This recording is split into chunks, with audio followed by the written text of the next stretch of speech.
Magandang araw sa inyo mga ka-agri. Isang panibagong vlogs, isang panibagong pagkakalamansi na naman. Ngayong araw nagpapatubig tayo. Inuulit natin itong patubigan, itong mga dulo ng kalamansi natin. Ito yung mga nahuli kong inabunuhan. Ngayon ko lang ito mauulit. 2 days after ko siyang abunuhan, inuulit ko na ngayon. Para syempre yung mga tira-tira na mga buo-buo pa dyan ay malusaw. Dahil nga syempre hindi naman 100% yan. Kapag kapatubig mo at nagsabog ka na abono, maluluso lahat yan. Hindi po. Medyo may matitira pa dyan. Minsan nga kalahati pa yung natitira na buo pa. Kaya kailangan mo ulitin yan ang patubig. At yan din ang pag-aabono na yan ang topic natin ngayong araw. At may konting tips lang po ako ibibigay dyan sa mga baguhan sa pagkakalamansi. O yung mga balak pa lang po magtanim ng kalamansi. Mainam na po yung may mga idea na po kayo bago kayo magtanim ng kalamansi, mga ka-agri. Ito po ay para sa mga baguhan lang. Ano po? Kasi yung mga datihan na sa kalamansi, alam na po itong mga ganitong technique. Kundi hindi man po ganitong technique, may iba silang technique. Siyempre yung magkakalamansi mga ka-agri, may mga iba-iba o kanya-kanyang techniques kasi yan. Depende. Basta mahalaga kasi, kumaani ka ng maganda, kumikita ka, kahit anong technique pa yan, okay yan mga ka-agri. Pero ito kasi, tekniko ito. At saka yung mga kaibigan ko rin, ng mga nakakalamansi, yung mentor ko, kaya dati kong mentor yan, na ganyan din yung technique niya. Ang topic natin ngayong araw, ito ang pag-aabono mga ka-agri. Itong sa akin na to, itong sitwasyon ng kalamansi, medyo alanganin pa. Meron akong mga tres, may mga gaholin. Pangkaraniwan ko ngayon majority yung tres. Yung po bang kalahating buwan na lang o 20 days na lang, pwede ka na mag-ani. Ganon, or 1 month, pwede ka na mag-ani dun sa laki ng tres. Ganon mga ka-agri. Kasi ang talagang pitasin sa market, 1 at saka 2. Yan po yung mga good o yung mga permera na yan. Ganon mga ka-agri. Ang dito sa sistema ng sa akin, kaya ako nag-abono ko na medyo mumurahin na abono lang. Hindi tayo naglakas ng abono tulad ng Yara at Atlas lang ang ginamit natin na triple. Hindi mo natin sinasabi na low quality itong si Atlas. Kumbaga itong si Atlas kasi mga ka-agri, mura, medyo mura, mabilis po siyang tumalab. Pero medyo mabilis din pong lumipas yung talab niya mga ka-agri. Unlike po itong si Yara Winner, yan mga pampalaki ng bunga yan, Yara Winner, mga mamahaling abono yan mga ka-agri. Maganda rin po yan sa kalamansi. Bakit nga ba hindi natin ginamit yan kahit mahal yung presyo ng kalamansi?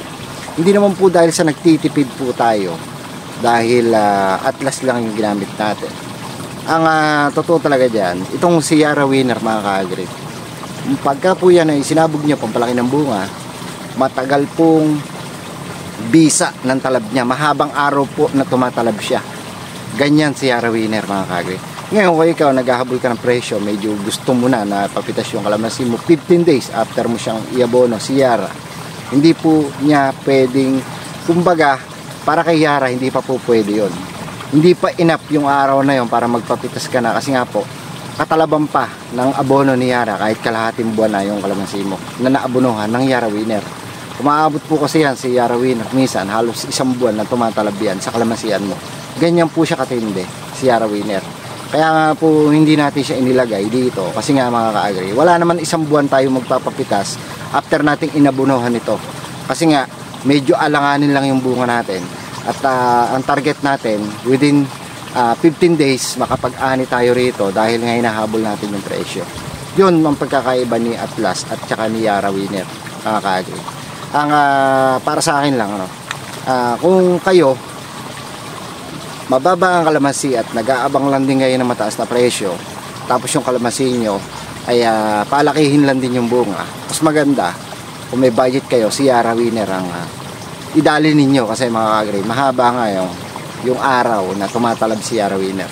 Ngayon kung katulad dun sa akin po na naghahabol ako sa presyo ng kalamansi, inahabol ko yung presyo kasi nasa mataas na, nasa 2,000 na po ang kuha dito sa puno sa lugar namin sa Nueva Ecija. Siyempre yung iba may mas mababa na konti o may mas mataas pa mga ka-agri. Pero dito yung pinaka regular talaga na kumukuha 2,000 per bread bags ngayong araw na to mga ka-agri.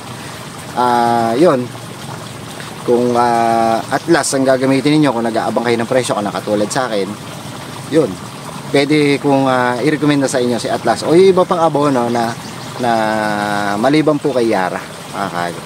Yun, kaya tayo hindi nga tayo naglagay ng maraming abono dito kay Atlas kasi Ang sabi ko nga doon sa mga naka-video ko noon, baka makapag-anim na sako ko ng abono dito sa 430 puno na ipinabunga ko na 6 years old mga ka-agri, na medyo hitik naman din sa bunga. Hindi na natin ginawa yon kasi nga yun nga, naghahabol tayo ng presyo. Baka kasi kung dinamihan pa natin abono, mas matagal din ang talab niyan dahil marami yung kargang abono mga ka-agri.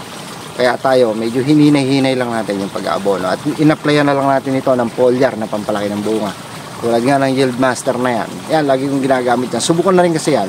Pero napakarami pa pong iba na foliar na pwedeng i-spray na pampalaki ng bunga dito mga ka-agri. Depende na lang yan sa tao kung ano yung brand na gusto ninyong i-spray. Basta pampalaki ng bunga, okay na okay yan sa kalamansi mga ka-agri. Hindi naman kasi maselan, no? Hindi naman namimili ng foliar ito na pampalaki ng bunga.